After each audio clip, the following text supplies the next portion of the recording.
in that academic, actually, it's been driving me nuts as to what I'm going to read, because this book represents, I think, one of my best stories, starting in 1990 and ending in 2007, and which went through the Cecil Street workshop. And I want to thank those members of that group for beating the crap out of me on a regular basis, but also for showing up tonight. But I'm going to, since we're in the academic field, I'm going to start with part of the triage conference. That's a good one. Yeah, it's Very realistic, actually. I know, it's depressing. That's why I ended up in museums so often.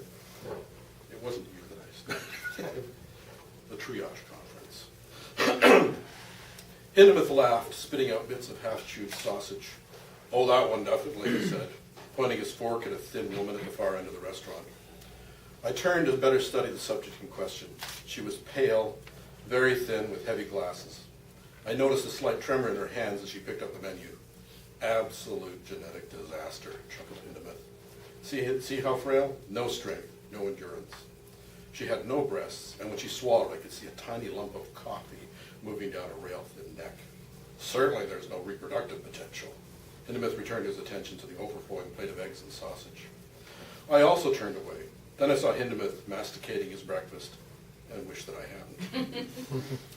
"A loser in nature's sweepstakes," the biologist said moistly. "Clearly someone we shouldn't waste resources on. Not when she's already so impoverished by her own genotype." Lee, the liberal American sociologist, wasn't going to let the last mark get by unchallenged. "That's crude biological determinism." Lee bristled over his bowl of yogurt and granola. "It's impossible to calculate any individual's value to society in the absence of a full sociometric analysis." Hindemith grimaced at the sound of social science jargon.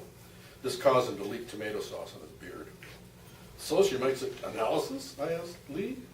Lee responded with an earnest expression. "We'd have to run a series of questionnaires and interviews with all the people the subject knows and works with, and then we'd supply a systematic set of performance criteria." The thin woman was quietly sipping her coffee. No one else was at her table. "And after making an objective analysis of the subject's overall contributive potential, we would determine whether she should be allowed to live." I nodded. "Thank you for clearing that up." Lee dug his spoon into his granola with a sharp crunching sound. "What Dr. Hindemith suggests is mere social Darwinism." "Nothing mere about it," grumbled the biologist. "Fine scientific tradition." Vaughan said the Finnish psychologist was now studying the woman.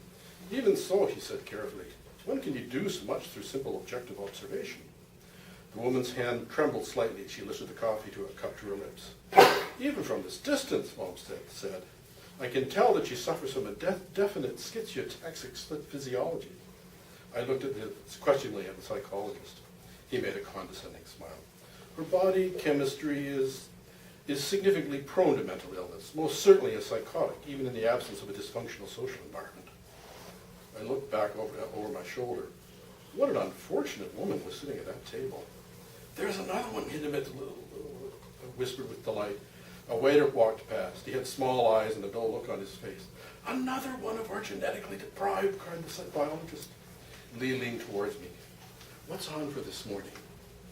And the story is a series of events and conference agendas for this triage conference. And I'll read you some of the agenda.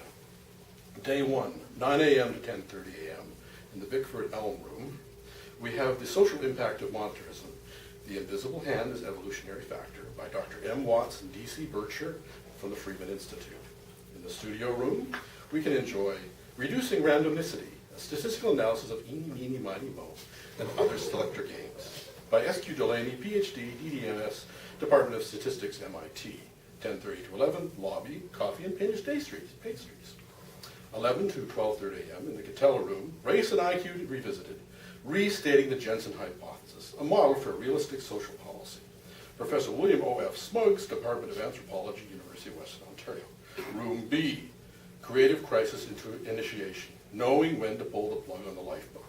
From Nathan S. Newman, M.A., CCA, Harvard Business School. Let's see if I'll just... Oh my God, it's a long agenda. We have lunch, then at the Bickford Elm Room we have Accepting the Uberman, the Slave State, Regrettable Necessity or Future Opportunity. Professor J.S. Sterling Vornell, Department of Philosophy at Bain University. At the Cattell Room, selection criteria for orbital communities, application models for country clubs and luxury condominiums. By Dr. L.Q. Prophet, NASA, John Rodman, Executive Secretary, Eastern Regional L5 Society, Louise Souls, Urban Planning Department, City of Los Angeles. Wine and cheese. 4 o'clock in the Bickford Elm Room again, a Malthusian overview, historic theories of overpopulation and resource depletion, by Dr. H. Harrison, Department of Sociology, Oxford University. Yeah, there's a lot of science fiction jokes in here. In the Cattell Room again, the Euthanasia Pavilion at Expo 2004, One Architect's Vision and a Proposal for a New Century of World's Fairs by Carl Yenton, Principal Partner, Yenton, Yane, and Crispin Architects. I think that's enough. Oh yes, they have feature films in the evening. First one is The Fountainhead, starring Gary Cooper, and Conan the Barbarian, starring Arnold Schwarzenegger. So that's it.